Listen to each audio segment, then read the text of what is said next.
the 28th of June, 1914, 10:15 in the morning, Sarajevo. The sun climbs over the limestone rooftops of the Bosnian capital, casting sharp shadows across Apple Quay, the wide boulevard that follows the curve of the Miljacka River. Archduke Franz Ferdinand of Austria, heir presumptive to the Austro-Hungarian throne, sits in the rear seat of an open-topped Graf and Stift touring car, moving at approximately 20 kilometers per hour through streets lined with spectators. He wears the high-collared dress uniform of an Austrian cavalry general, his chest heavy with medals that catch the morning light. Beside him, Sophie, Duchess of Hohenberg, his wife of 14 years, holds a parasol against the June heat. She wears white, her dress embroidered with patterns that seem to shimmer as the automobile glides past buildings painted in yellows and pinks, the colours of a city caught between Ottoman memory and Austro-Hungarian present. Neither of them knows that 7 young men, average age 21, are positioned at intervals along the parade route. These men belong to a group called Young Bosnia, supplied with weapons by a Serbian nationalist organization known as the Black Hand. They carry 4 Browning semi-automatic pistols and 6 hand grenades, Serbian-made bombs filled with scrap metal and nails. The grenades are antiquated, requiring a 10-second delay after striking a hard surface before detonation.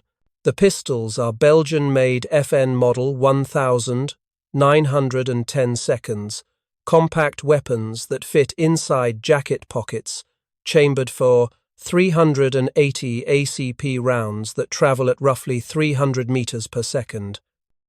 The conspirators have been waiting since dawn. They have rehearsed nothing. They have no contingency plan.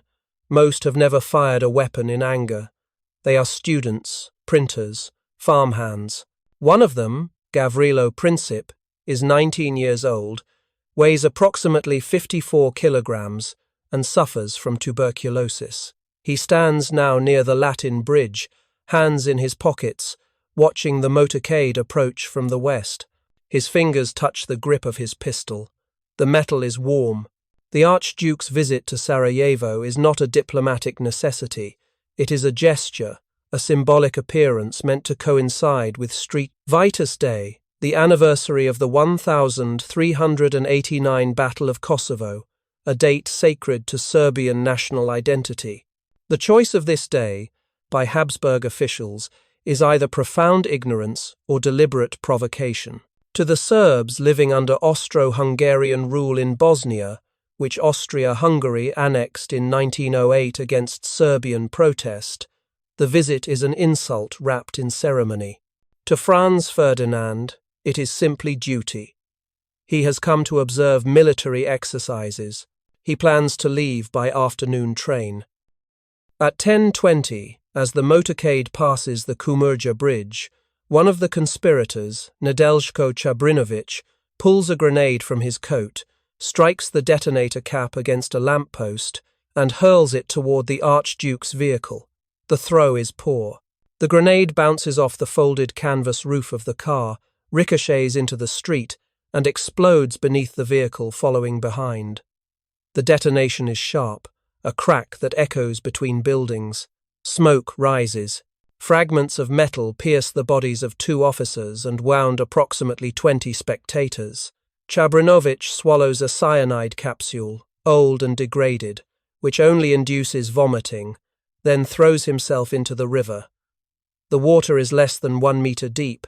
He is pulled out immediately, bleeding from the mouth, and arrested. Franz Ferdinand's driver accelerates. The motorcade rushes toward Sarajevo's town hall, where the Archduke is scheduled to attend a formal reception. Inside the car, Sophie is shaken but unharmed. Franz Ferdinand is furious. Blood from the wounded officers stains the running board of the vehicle behind them. The remaining conspirators, seeing the Archduke escape, scatter into the crowd or stand frozen, unable to act. The moment has passed. The attempt has failed. At the town hall, local officials offer apologies. Franz Ferdinand interrupts the mayor mid-speech. his voice loud enough to be heard by those in the outer chamber. "Mr. Mayor, I come here on a visit and I get bombs thrown at me. It is outrageous." The mayor stammers.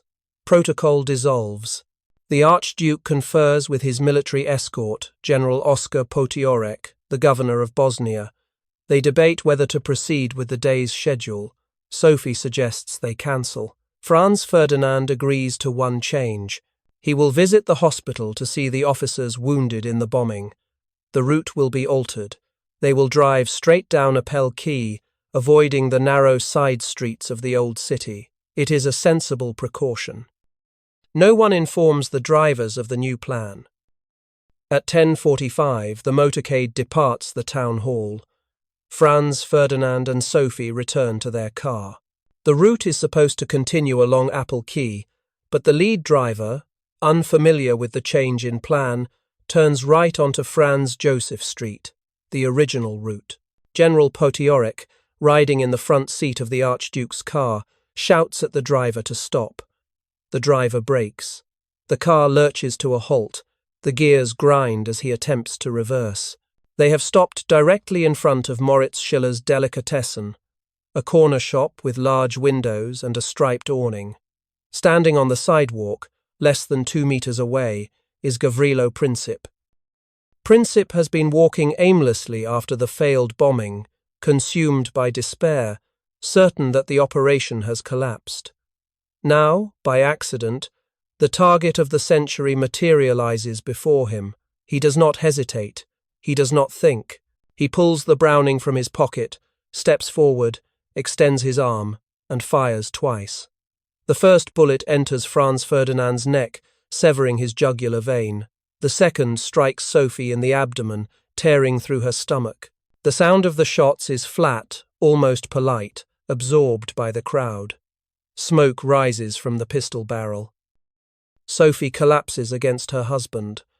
Franz Ferdinand remains upright, his hand reaching toward her. Blood pours from his neck, soaking his collar, darkening the pale blue fabric of his uniform. General Potiorek seizes Princip, but the damage is complete. The car accelerates toward the governor's residence, 2 blocks away. Franz Ferdinand leans close to Sophie, his voice a whisper. "Sophie, Sophie, don't die. Stay alive for our children." She does not respond. She is already unconscious. By the time the car reaches the residence at 10:50, she is dead. Franz Ferdinand is carried inside, laid on a couch. Blood continues to flow from his neck. A doctor arrives within minutes, but there is nothing to be done. The Archduke's lips move, repeating a single phrase. "It is nothing. It is nothing." At 11, he loses consciousness.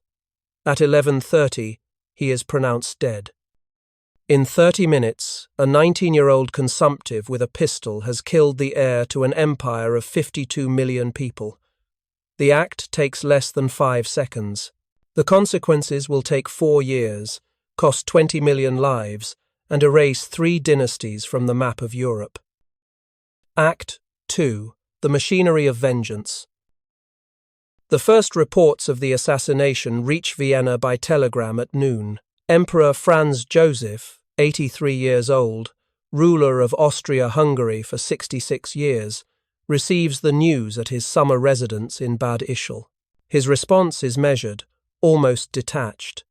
"A higher power has restored the order which I unfortunately was unable to maintain."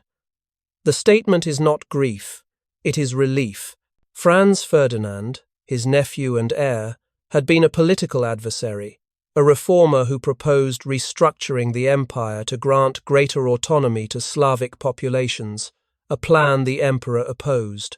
The Archduke's death removes an obstacle. But the assassination is not merely a family tragedy, it is a detonation at the intersection of nationalism, alliance systems, and imperial ambition. The investigation begins immediately. Gavrilo Princip and Nedeljko Čabrinović are interrogated. Within hours, both confess. They name their conspirators. They describe their training in Belgrade. They identify Major Vojislav Tankosić of the Serbian army, a member of the Black Hand, as the man who supplied their weapons. The trail leads directly to Serbia. Austria-Hungary's foreign minister, Count Leopold Berchtold, sees opportunity. For years, Vienna has sought a pretext to crush Serbia, the small Balkan kingdom that has become a magnet for South Slavic nationalism, a threat to the multi-ethnic coherence of the empire. Serbia's population is only 4.5 million, but its rhetoric inflames millions of Serbs, Croats, and Slovens living under Habsburg rule. The assassination provides the justification. Berchtold begins drafting an ultimatum, but Austria-Hungary cannot act alone. It requires the support of Germany, its only reliable ally. On July 5th, Count Alexander Hoyos, Berchtold's chief of staff, travels to Berlin carrying a memorandum and a personal letter from Emperor Franz Joseph to Kaiser Wilhelm II. The message is clear. Austria-Hungary intends to eliminate Serbia as a political factor in the Balkans. It seeks German backing. Kaiser Wilhelm II, 45 years old, impulsive and militaristic, reads the letter over lunch at his palace in Potsdam. His response is immediate. Germany will support Austria-Hungary unconditionally, even if the action against Serbia triggers a wider war with Russia, Serbia's protector. This promise, later known as the blank check, is delivered without consulting the German Chancellor or the military high command. It is a personal decision, made in a single afternoon, that sets the machinery of catastrophe in motion.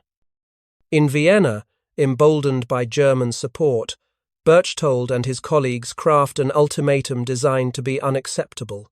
The document contains 10 demands, including the suppression of anti-Austrian propaganda in Serbia, the dismissal of Serbian officials deemed hostile to Austria-Hungary, and, most explosively, the participation of Austro-Hungarian officials in the Serbian investigation of the assassination plot, a direct violation of Serbian sovereignty.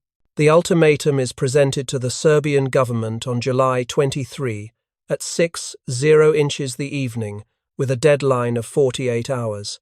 Serbia's Prime Minister, Nikola Pasic, reads the document with mounting alarm. He consults with Russia, telegraphing St. Petersburg for guidance. Tsar Nicholas II responds with a promise of support, but urges caution. Serbia cannot afford war. Its army, though battle-hardened from 2 recent Balkan wars, numbers only 250,000 men. Austria-Hungary can mobilize over 3 million. On July 25, 2 hours before the deadline, Serbia delivers its response. It accepts 9 of the 10 demands. It rejects only the clause permitting Austrian officials to operate on Serbian soil. To a neutral observer, Serbia's reply is extraordinary, a capitulation that preserves only the thinnest veneer of sovereignty. The British Foreign Secretary, Sir Edward Grey, calls it the most accommodating document ever penned by a sovereign state. But in Vienna, the response is deemed insufficient. Count Berchtold and his circle do not want a diplomatic solution. They want war. On July 28, exactly 1 month after the assassination, Austria-Hungary declares war on Serbia. The declaration is not a surprise. Every government in Europe has been watching. But what happens next is a cascade no one can control. Russia, proclaiming itself the protector of Slavic peoples, orders partial mobilization of its army on July 29, concentrating forces on its border with Austria-Hungary. The Russian military comprises approximately 1.4 million active soldiers, with reserves that can expand the force to 5 million. But partial mobilization is logistically impossible. Russia's railway system, less developed than those of Western Europe, cannot mobilize selectively. On July 30, Tsar Nicholas II, under pressure from his generals, orders full mobilization. Germany views Russian mobilization as an act of war. The German war plan, known as the Schlieffen Plan, is predicated on speed. It assumes a 2-front war against France and Russia, and it demands that Germany defeat France quickly, within 6 weeks, before Russian forces can fully mobilize. Any delay is catastrophic. On July 31, Germany issues an ultimatum to Russia, demanding demobilization within 12 hours. Russia does not respond. On August 1, Germany declares war on Russia. France, bound to Russia by a military alliance signed in 1894, begins mobilization on August 1. Germany, anticipating this, declares war on France on August 3.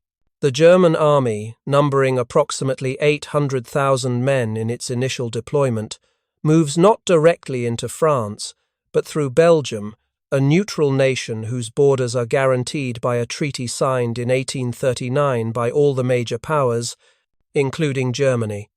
The violation of Belgian neutrality brings Britain into the war. On August 4, Britain declares war on Germany. In 37 days, a single assassination in a provincial Balkan city has triggered declarations of war involving 8 nations and empires, representing over 700 million people. The mechanism is not mystical, it is mechanical.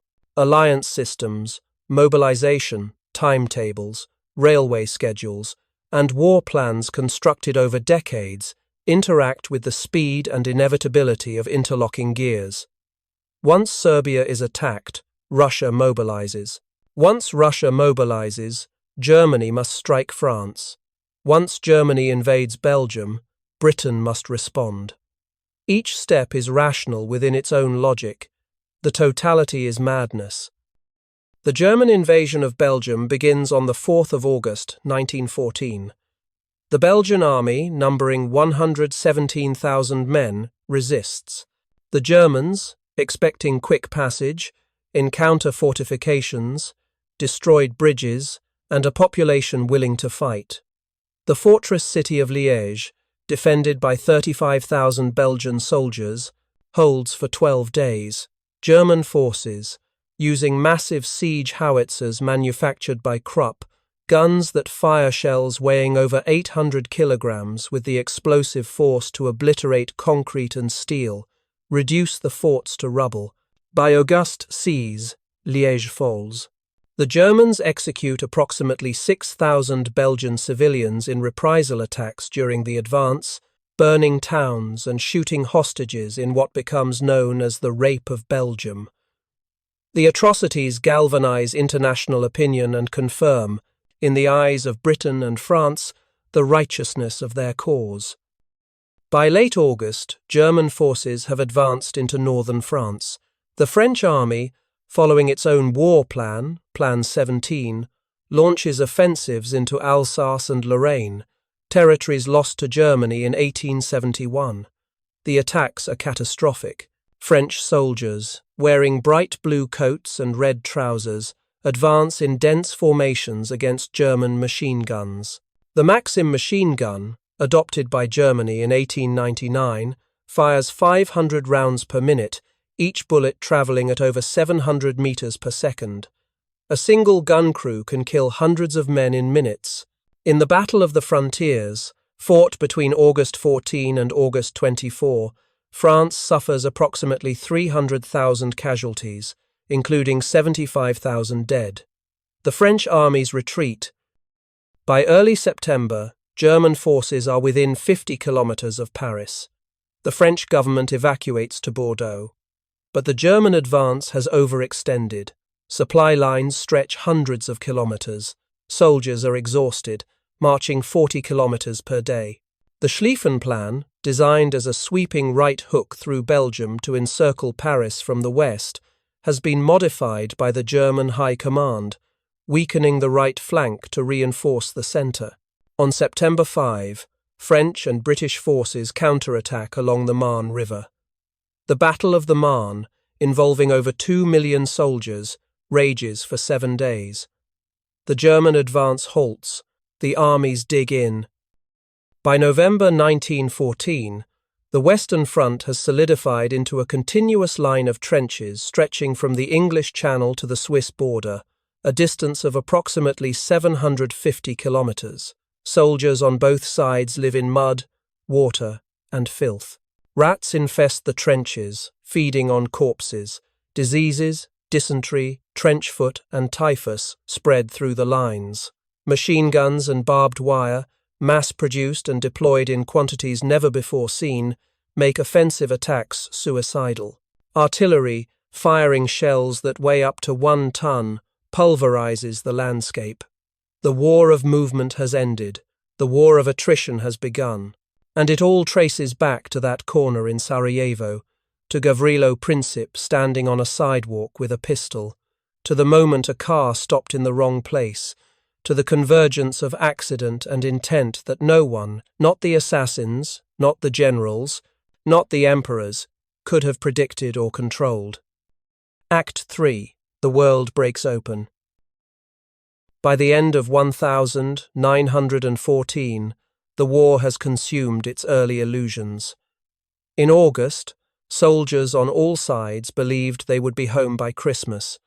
Crowds cheered in Berlin, Paris, Vienna, and Petersburg. Men enlisted by the millions, convinced the war would be short and glorious. By December, over 1 million soldiers are dead. The trenches are frozen. The hope has evaporated. In Britain, Lord Kitchener, appointed Secretary of State for War, predicts a conflict lasting at least 3 years. He begins recruiting a mass army. Posters appear on walls across the British Isles, bearing Kitchener's face and the caption, "Your country needs you." Over 1 million men volunteer in the first 6 months.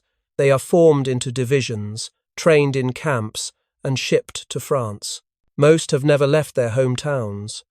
Most have never fired a rifle. They arrive at the front in the spring of 1915 and are fed into battles that resemble industrial slaughter more than warfare. On the 22nd of April 1915, near the Belgian town of Ypres, German forces release 168 tons of chlorine gas from cylinders positioned along the front line. The gas, heavier than air, drifts in a greenish-yellow cloud toward French colonial troops holding the northern sector. The men have no protection. They breathe the gas, which reacts with the moisture in their lungs to form hydrochloric acid. They drown in their own fluids, choking and convulsing. 5,000 die within minutes. 15,000 are injured. The line breaks. German troops advance 4 kilometers but fail to exploit the gap, unprepared for the effectiveness of their own weapon. Within days, both sides begin producing gas masks. Within weeks, both sides begin using gas. Chlorine phosgene mustard gas. Over 1.3 million soldiers will be gassed during the war. 90,000 will die. The weapon, initially seen as a shortcut to victory, becomes another tool of stalemate. The war spreads. In 1915, Italy, enticed by promises of territorial gains, joins the Allies and attacks Austria-Hungary along the Isonzo River. 11 battles will be fought on this front over 2 years, each producing tens of thousands of casualties with negligible territorial change. The Ottoman Empire, allied with Germany and Austria-Hungary, fights Russia in the Caucasus, Britain in Mesopotamia and Palestine, and defends the Gallipoli Peninsula against a massive amphibious assault by British, French, Australian, and New Zealand forces. The Gallipoli campaign, lasting from April 1915 to January 1916, costs the Allies over 250,000 casualties and achieves nothing. The Ottoman forces, commanded by Mustafa Kemal, later known as Ataturk, hold the high ground and slaughter the invaders on the beaches. On the Eastern Front, the war is more mobile but no less brutal. In 1915, German and Austro-Hungarian forces launch a coordinated offensive that drives Russian armies out of Poland and western Ukraine. Russia loses over 2 million men, killed, wounded, or captured. Entire divisions disintegrate. Soldiers retreat without rifles, without boots, without hope. But the Russian Empire does not collapse. It absorbs the losses and continues fighting, mobilizing over 15 million men during the war, more than any other nation. The sheer mass of Russian manpower prevents the Central Powers from achieving a decisive victory in the East. And all of this carnage, this expenditure of blood and treasure on a scale never before witnessed in human history, originates from the decision made in Vienna in July 1914 to punish Serbia for the death of Franz Ferdinand. The war no one wanted, triggered by an event almost no one outside the Balkans cared about, has metastasized into a global catastrophe. By 1916, the war's industrial character is undeniable.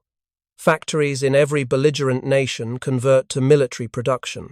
In Germany, over 5 million workers, half of them women, labor in munitions plants. Britain produces over 70 million artillery shells in 1916 alone. France mobilizes its colonial empire, bringing over 600,000 soldiers from Africa and Asia to fight on the Western Front. The war is no longer a conflict between armies. It is a conflict between economies, between systems of production, transportation, and resource extraction. The year 1916 is defined by two battles that embody the war's futility. At Verdun, beginning in February, Germany launches an offensive intended to bleed France to death. The German Chief of Staff, Erich von Falkenhayn, calculates that France cannot afford to lose Verdun, a historic fortress city, and will defend it regardless of cost. He is correct. For 10 months, French and German armies feed men into a battle that consumes entire divisions. Artillery bombardments reach densities never before recorded. In a single day, February 21, German guns fire over 2 million shells onto French positions. The landscape is obliterated. Trees are reduced to splinters. Earth is churned to powder. Over 700,000 men are killed or wounded. The front lines move less than 10 kilometers. Neither side wins. On the 1st of July 1916, Britain launches its own offensive along the Somme River. The goal is to break the German line, relieve pressure on Verdun, and restore mobility to the war. The British commander, General Douglas Haig, orders an artillery bombardment lasting 7 days, firing over 1.7 million shells. The bombardment is supposed to destroy German defences. It fails. German bunkers, some buried 12 meters underground, survive intact. On the morning of July 1, 100,000 British soldiers climb out of their trenches and walk toward German lines. They are ordered to advance slowly, in waves, carrying over 30 kilograms of equipment. German machine gunners, emerging from their bunkers, open fire. The slaughter is methodical. By the end of the day, nearly 20,000 British soldiers are dead, 40,000 wounded. It is the worst day in the history of the British Army. The Battle of the Somme continues until November, grinding through 4 more months of attacks and counterattacks. Over 1 million men are killed or wounded. The British advance 12 kilometers. The war does not end. The stalemate does not break. And in all of this, the figure of Gavrilo Princip persists as a ghost at the margins. He is in prison in the Terezin fortress in Bohemia, serving a 20-year sentence. Austrian law prohibits executing minors, and Princip, at the time of his arrest, was 27 days short of his 20th birthday. He is kept in a cell with no light, fed minimal rations. Tuberculosis consumes his body. By 1917, his right arm has been amputated due to bone disease. He weighs approximately 37 kilograms. He does not speak of regret. When interrogated in 1914, he stated, "I am a Yugoslav nationalist, aiming for the unification of all Yugoslavs, and I do not care what form of state, but it must be freed from Austria." By 1918, he is unrecognizable, a skeletal figure coughing blood. He dies on the 28th of April 1918, 4 years and 10 months after firing the shots in Sarajevo. He is 23 years old. He dies believing his act was heroic. He dies without knowing the magnitude of what he has unleashed. By early 1917, The war has settled into a grinding equilibrium of exhaustion, but two events shatter the balance. In March, revolution erupts in Russia. Tsar Nicholas II abdicates. The Russian provisional government continues the war, but morale collapses. In November, Vladimir Lenin and the Bolsheviks seize power and immediately begin negotiating an exit from the war. In March 1918, Russia signs the Treaty of Brest-Litovsk, ceding vast territories to Germany and withdrawing from the conflict. Germany, freed from the two-front war, transfers troops westward and prepares a final offensive. The second event is the entry of the United States into the war. In April 1917, after German submarines sink American merchant ships and after the revelation of the Zimmermann telegram, in which Germany proposes a military alliance with Mexico against the United States, President Woodrow Wilson asks Congress for a declaration of war.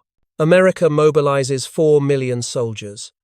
By mid-1918, American troops are arriving in France at a rate of 10,000 per day. They are fresh, equipped with modern weapons, and unbroken by years of slaughter. Their arrival tilts the balance. In the spring of 1918, Germany launches its final offensive, the Kaiserschlacht, a series of massive attacks along the Western Front. The initial assaults break through British lines, advancing up to 60 kilometers, the deepest penetration since 1914. But the Germans lack reserves. The attacks exhaust themselves. By summer, the Allies counterattack. American, British, French, and Canadian forces, supported by tanks, aircraft, and massed artillery, push the German army back.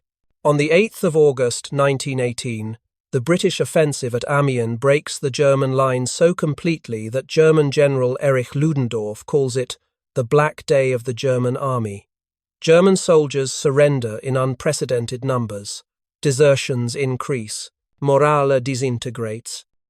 By September, Germany's allies begin collapsing. Bulgaria surrenders on September 29. The Ottoman Empire signs an armistice on October 30. Austria-Hungary, disintegrating from within as its ethnic populations declare independence, ceases to exist as a functioning state. On November 9th, Kaiser Wilhelm II abdicates and flees to the Netherlands. On the 11th of November 1918, Germany signs an armistice. The war ends. The final accounting is almost incomprehensible. Over 70 million soldiers were mobilized. Over 9 million were killed in combat. Over 21 million were wounded. Over 7 million were captured or missing. Civilian deaths, from disease, starvation, massacres, and collateral damage, exceed 10 million. The Russian Empire loses approximately 3 million soldiers. Germany loses 2 million. France loses 1.4 million, an entire generation of young men. The Austro-Hungarian Empire loses 1.2 million. The Ottoman Empire loses over 700,000. Britain loses over 800,000. The United States, fighting for only 18 months, loses 116,000. 4 empires have vanished. The Romanovs, the Hohenzollerns, the Habsburgs, and the Ottomans, dynasties that ruled for centuries, are erased. In their place, new nations emerge: Poland, Czechoslovakia, Yugoslavia, Finland, Estonia, Latvia, Lithuania. The map of Europe is redrawn. The Middle East is partitioned by Britain and France. The colonial order, briefly shaken, reasserts itself, but the seeds of future upheaval have been planted. And at the center of this transformation, the origin point from which all lines radiate, is a corner in Sarajevo, a moment of chance and fanaticism, a single act of violence that shattered a world order no one realized was so fragile. Epilogue. The weight of a bullet. October 1924, Sarajevo. A small crowd gathers at the Latin Bridge. A bronze plaque is being unveiled, commemorating the assassination of Archduke Franz Ferdinand. The inscription praises Gavrilo Princip as a hero, a liberator who struck a blow against tyranny. The crowd is modest. Most residents of Sarajevo, a decade after the event, are more concerned with survival than symbolism. The kingdom of Serbs, Croats, and Slovenes, later renamed Yugoslavia, is poor, unstable, and fractured by ethnic tensions. The unification Princip dreamed of has arrived, but it is fragile, held together by force more than consensus. In Austria, the memory of Franz Ferdinand is fading. The Habsburg Empire is gone. Austria is a small republic, stripped of its territories, its population reduced from 52 million to 6 million. Franz Joseph's successors, the brief reign of Emperor Karl I, ended in exile. Karl died in 1922 on the Portuguese island of Madeira, penniless and forgotten. Sophie and Franz Ferdinand's children, orphaned at ages 12, 11, and 9, lived through the war in Austria, their inheritance dissolved, their titles meaningless. In Germany, the Treaty of Versailles, signed in 1919, imposes reparations totaling 132 billion gold marks, a sum Germany cannot pay. Hyperinflation ravages the economy. Veterans, unemployed and embittered, join paramilitary groups. A failed painter named Adolf Hitler, who served as a corporal in the war, begins speaking at political rallies in Munich, blaming Germany's defeat on betrayal from within, on socialists and Jews. His speeches attract crowds. The humiliation of Versailles, the sense that Germany was stabbed in the back, festers. In France, over 600,000 men return from the war disabled, missing limbs, faces destroyed by artillery and gas. The region of northeastern France, where much of the fighting occurred, is uninhabitable. Over 300,000 hectares of farmland are poisoned by unexploded shells and chemical contamination. Villages are erased. The French government designates entire zones as too dangerous for human habitation. Forests are planted over mass graves. In Britain, over 1 million men are dead or missing. Every town and village erects a war memorial, long stone tablets engraved with names. The lists are staggering. Families with 3, 4, 5 sons killed. Entire social classes obliterated. The British aristocracy, which provided a disproportionate number of junior officers, suffers catastrophic losses. Over 200 peers and sons of peers are killed. The memorials become sites of mourning that never ends, visited annually on November 11, Armistice Day, when the nation stops for 2 minutes of silence. In Russia, the war does not end with the armistice. Civil war erupts between Bolsheviks and anti-Bolshevik forces, lasting until 1922 and killing an additional 7 to 12 million people. The Romanovs are executed in 1918, shot in a basement in Yekaterinburg. The Bolsheviks consolidate power, creating the Soviet Union, a state that will define global politics for the next 70 years. The Great War, as it is called until an even greater war renders the name obsolete, reshapes the world in ways both visible and invisible. Politically, it destroys the old order and creates instability that leads directly to the rise of fascism, the Second World War, and the Cold War. Economically, it bankrupts Europe and shifts global financial power to the United States. Socially, it accelerates the collapse of traditional hierarchies, advancing women's suffrage, labor rights, and anti-colonial movements.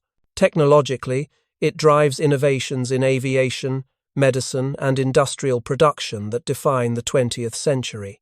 Psychologically, it shatters the optimism of the pre-war era, replacing faith in progress with a sense of disillusionment and existential dread that permeates the literature, art, and philosophy of the 1922 and beyond.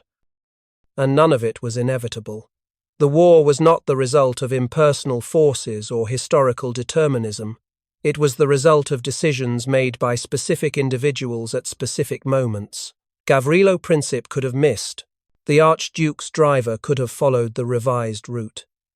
Austria-Hungary could have accepted Serbia's reply to the ultimatum. Germany could have withheld its blank check. Russia could have refrained from mobilizing.